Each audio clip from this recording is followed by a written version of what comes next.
SSLCക്ക് ശേഷം മകനെ എന്തിനു വിടണമെന്ന് നോക്കിയപ്പോഴാണ് +2 കുറേയധികം സ്ട്രീംസും പിന്നെ VHSC പോലത്തെ കോഴ്സുകളുമുണ്ട്. ഇന്ന് നമ്മൾ ഹയർ സെക്കൻഡറി പ്രോഗ്രാംസ് SSLCക്ക് ശേഷം എന്തൊക്കെയാണെന്ന് നോക്കാം. ആദ്യമായി നമുക്ക് 3 സ്ട്രീംസാണ് കോമൺ ആയിട്ട് എല്ലാ സ്കൂളുകളിലും കേരളത്തിലുടനീളം സ്കൂളുകളിലുള്ളത്. ഒന്ന് സയൻസ്, കൊമേഴ്സ്, പിന്നെ ഹ്യൂമാനിറ്റീസ്. ഇപ്പോൾ സയൻസിൽ 2 വിഭാഗമാണ് കാണാവുന്നത്. ഒന്ന് ബയോസയൻസ് എന്ന് പറഞ്ഞാൽ physics, chemistry, biology and mathematics.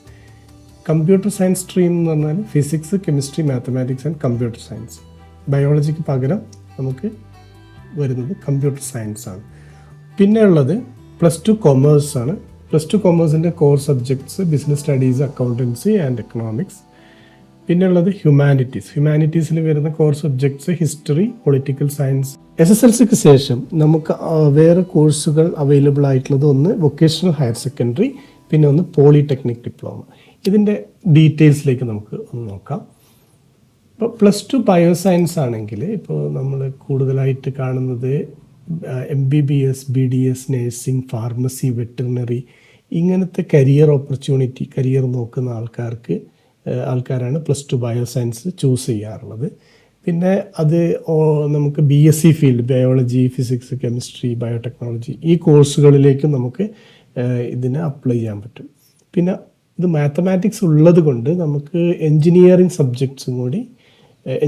Subjects ആയിട്ടുള്ള ഇപ്പോൾ BTech ഉള്ള കോഴ്സുകളിലേക്ക് നമുക്ക് അപ്ലൈ ചെയ്യാം. പിന്നെ ഞാൻ പറഞ്ഞത് കമ്പ്യൂട്ടർ സയൻസ് സ്ട്രീമാണ്. കമ്പ്യൂട്ടർ സയൻസ് സ്ട്രീമിൽ അതുള്ളത് കൊണ്ട് IT സെക്ടർ കോഴ്സസിലേക്ക് ആൾക്കാർ ചൂസ് ചെയ്യുന്നു. അതായത് ഹയർ സ്റ്റഡീസിന് IT സെക്ടർ കോഴ്സ് ചൂസ് ചെയ്യുന്ന ആൾക്കാരധികവും +2 കമ്പ്യൂട്ടർ സയൻസ് സ്ട്രീമാണ് എടുക്കാറ്. വേറൊന്ന് +2 കമ്പ്യൂട്ടർ സയൻസ് സ്ട്രീമാണ്. ഇപ്പോൾ ഇതിൽ വരുന്നത് physics, chemistry, mathematics and computer science. Computer science ഈ കോഴ്സ് കഴിയുന്ന ആൾക്കാർക്ക് BCA, BSc പോലെയുള്ള സബ്ജക്റ്റ് കോഴ്സിലേക്ക് അപ്ലൈ ചെയ്യാൻ പറ്റും. ഇത് നമുക്ക് സോഫ്റ്റ്വെയർ ഫീൽഡിൽ ക്ലൗഡ് കമ്പ്യൂട്ടിങ് അങ്ങനത്തെയുള്ള തുടർ പഠനത്തിനും ചെറിയ ജോലി നേടാനും സഹായിക്കും. പിന്നെ നമുക്ക് വരുന്നത് +2 കൊമേഴ്സ് ആണ്. +2 കൊമേഴ്സിൽ core subject business studies, accountancy and economics. ഇതിൽ ഒരുപാട് വേറെ സബ് കാറ്റഗറീസ് വരുന്നുണ്ട്, വേരിയസ് കോമ്പിനേഷൻസ് വരുന്നുണ്ട്. അതേതൊക്കെയാണെന്ന് നമുക്ക് നോക്കാം. അപ്പോൾ ഇത് നമുക്ക് കരിയർ ഓപ്പർച്യൂണിറ്റീസ് നോക്കുകയാണെങ്കിൽ ഇത് BCom, BBA, CA, CS, CMA എന്നുള്ള പ്രോഗ്രാംസിന് ഹെൽപ്ഫുൾ ആയിരിക്കും അവർ ചെയ്യുമ്പോൾ. അതേമാതിരി കോമ്പിനേഷൻ 2 ഇപ്പോൾ കമ്പ്യൂട്ടർ ആപ്ലിക്കേഷനാണ് കോമ്പിനേഷൻ എടുക്കുന്നതെങ്കിൽ BCA, BCom, CA, business, IT ജോബ്സിനെല്ലാം യൂസ്ഫുൾ ആകുന്നൊരു സ്ട്രീമാണ്. പിന്നെ വരുന്നത് +2 ആർട്സ്, ഹ്യൂമാനിറ്റീസ്, ആർട്സ് സ്ട്രീം. ഇതിൽ 3 സബ്ജക്റ്റാണ്.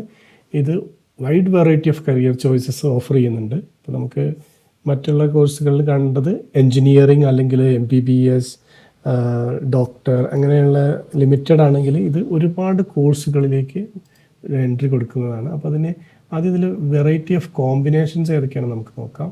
Science, sociology, psychology, history, economics, political science, geography.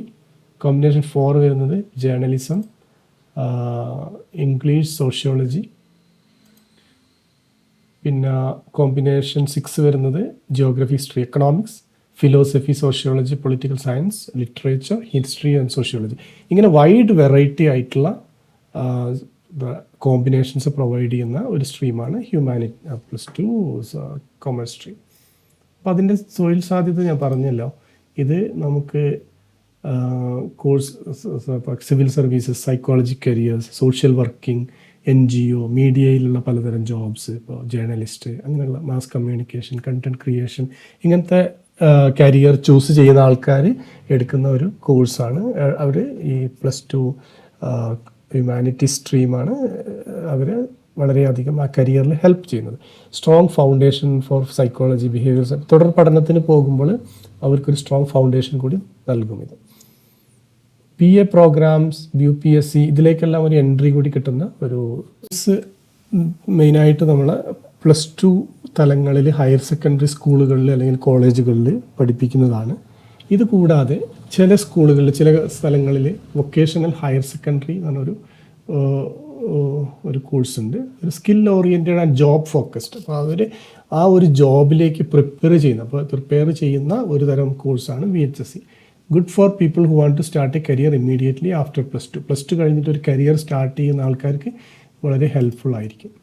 Popular vocational streams വരുന്നത് computer science, electronics, automobile engineering, refrigeration, AC refrigeration, agriculture, medical lab technician, accounting and office administration, travel and tourism, printing, graphics, animation. അപ്പോൾ ഇത്രയും wide variety ആയിട്ടുള്ള ജോബിലേക്ക് ഇവരെ prepare ചെയ്യുന്ന ഒരു കോഴ്സാണ് vocational higher സെക്കൻഡറിയിൽ. ഇപ്പോൾ career opportunities നോക്കുകയാണെങ്കിൽ ഇപ്പോൾ കമ്പ്യൂട്ടർ സയൻസ് എടുത്ത ആൾക്ക് computer operator, data entry operator, IT support technician എന്ന കോഴ്സുകളിലേക്ക് വരാം.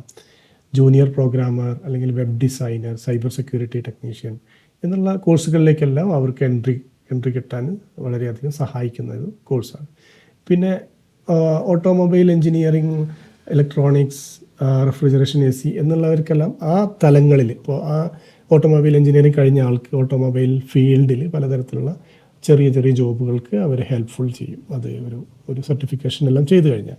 മെഡിക്കൽ ലാബ് ടെക്നീഷ്യൻ കഴിഞ്ഞ ആൾക്കാർ സാധാരണ ഒരു DMLT അല്ലെങ്കിൽ ചെറിയ എന്തെങ്കിലും സർട്ടിഫിക്കേഷൻ കോഴ്സ് ചെയ്തതിന് ശേഷം ലാബോറട്ടറീസിലെല്ലാം വർക്ക് ചെയ്യുന്നതായിട്ട് കാണാം. പിന്നെ travel and tourism, printing and graphics, animation ഇതെല്ലാം പലതരത്തിലുള്ള പലതരത്തിലുള്ള ഇൻഡസ്ട്രിയിലേക്ക് അവരെ ഹെൽപ്പ് ചെയ്യുന്ന ഒരു കോഴ്സാണ് ഈ VHS. ഇതൊരു 3 ഇയർ ഡിപ്ലോമ പ്രോഗ്രാമാണ്. ഇത് 10th ശേഷം ഇത് ചെയ്ത് കഴിഞ്ഞാൽ students become job ready at 18 or 19 years old. Pathway to BTech without an entrance exam. ഇപ്പോൾ BTech പഠിക്കാൻ ആഗ്രഹിക്കുന്ന ആൾക്കാർക്ക് ഒരു എൻട്രൻസ് ഇല്ലാതെ നേരിട്ട് ആ കോഴ്സിലേക്ക് എൻട്രി കൊടുക്കുന്ന ഒന്നാണ് പോളിടെക്നിക് ഡിപ്ലോമ. ഇപ്പോൾ ഇതിൽ 3 ഇയർ പ്രോഗ്രാം ആണ് ഇത് ഓഫർ ചെയ്യുന്നത്. ഇതിൽ കോമൺ ബ്രാഞ്ചസ് വരുന്നത് mechanical, civil, electric engineering, electrical and electronics, computer engineering, electronics and communication, automobile, architecture, tool and die, printing and chemical engineering. ഇത് കുട്ടികളുടെ ചോയ്സ് അനുസരിച്ച്, ആസ്പിറേഷൻ അനുസരിച്ച് ഏത് ബ്രാഞ്ച് വേണമെങ്കിലും സെലക്ട് ചെയ്യാം. അത് ക്വാളിഫിക്കേഷൻ അവരുടെ എൻട്രി വരുന്നത് അവരുടെ മാർക്ക് കിട്ടിയതിൻ്റെ അടിസ്ഥാനത്തിലായിരിക്കും. ചില കുട്ടികൾക്ക് ഇപ്പോൾ കൂടുതൽ പോപ്പുലറായിട്ട് കാണുന്നത് electrical and electronics and communication ഒക്കെയാണ്. അപ്പോൾ അതെല്ലാം കിട്ടണമെങ്കിൽ കൂടുതൽ മാർക്കുള്ളവർക്ക് പെട്ടെന്ന് അതിലേക്ക് അഡ്മിഷൻ കിട്ടും. മറ്റുള്ളവർക്ക് കുറച്ച് ബുദ്ധിമുട്ടായിരിക്കും. ഇതൊരു ഹൈ ഡിമാൻഡ് കോഴ്സാണ് in Kerala and Gulf countries. Because ഈ ഡിപ്ലോമ ഹോൾഡേഴ്സ് ശരിക്കും ഒരു ജോബ് ഓറിയൻറ്റഡ് കോഴ്സാണ് കഴിയുന്നത്. അപ്പോൾ അവർക്ക് ആ ടെക്നിക്കൽ റോൾസിലേക്ക് പെട്ടെന്ന് എത്തിപ്പെടാൻ കഴിയും. കരിയർ ഓപ്പർച്യൂണിറ്റീസ് നോക്കുകയാണെങ്കിൽ കമ്പ്യൂട്ടർ എഞ്ചിനീയറിംഗ് ഡിപ്ലോമ കഴിഞ്ഞ ആൾക്കാർക്ക് IT support technician, junior software developer, network technician എന്നുള്ള കോഴ്സ് ഇതിലേക്ക് നേരിട്ട് എൻട്രി കിട്ടും. അപ്പോൾ വേറൊരു പ്രത്യേക സർട്ടിഫിക്കേഷനോ ഒന്നും ചെയ്യേണ്ട ആവശ്യമില്ല, ഡയറക്റ്റ് അപ്ലൈ ചെയ്യാൻ പറ്റും. ഇതും നമ്മുടെ ഡിഗ്രി തലങ്ങളിലുള്ള ആൾക്കാർ കഴിഞ്ഞതിന് ശേഷമാണ് ഇവർക്ക് പ്രിഫറൻസ് വരിക. അത് പ്രത്യേകം നോട്ട് ചെയ്യണം. പിന്നെ ഇലക്ട്രോണിക്സ് ആൻഡ് കമ്മ്യൂണിക്കേഷൻ വരുന്നത് electronics technician, telecom technician, embedded system trainees ഇത്തരം ജോബിലേക്ക് അവർക്ക് എൻട്രി കിട്ടും. Electronics communication. അതേപോലെ mechanical engineering, mechanical technician, supervisor എന്നുള്ള ജോലികളിലേക്ക് വരും. ഇതൊരു 3 ഇയേഴ്സ് കോഴ്സാണ്. മറ്റ് കോഴ്സുകളൊക്കെ 2 ഇയേഴ്സ് ആണ്. അപ്പോൾ ഇതാണ് ഇതിൻ്റെ പ്ലസ് ടു തലങ്ങളിലേക്ക് നമ്മൾ SSLC കഴിയുമ്പോൾ +2 ലെവലിലേക്ക് വരുമ്പോൾ ഉള്ള വേരിയസ് പ്രോഗ്രാംസ്. അപ്പോൾ ഇത് നിങ്ങൾക്ക് സെൽഫ് റെഫറൻസ് ആയിട്ട് ഇപ്പോൾ ഞാനിതിൻ്റെ ലിങ്ക് ഇതിൻ്റെ കമൻറ്റിൽ ഇടുന്നുണ്ട്. ഈ ഇൻ്റർഫേസിൻ്റെ ഇവിടെ ഇതിൻ്റെ ഫൂട്ടറിൽ കൊടുത്തിട്ടുണ്ട്, higher secondary programme after 10th. അപ്പോൾ അത് വെച്ചിട്ട് നമുക്ക് അത് നോക്കാൻ കഴിയും.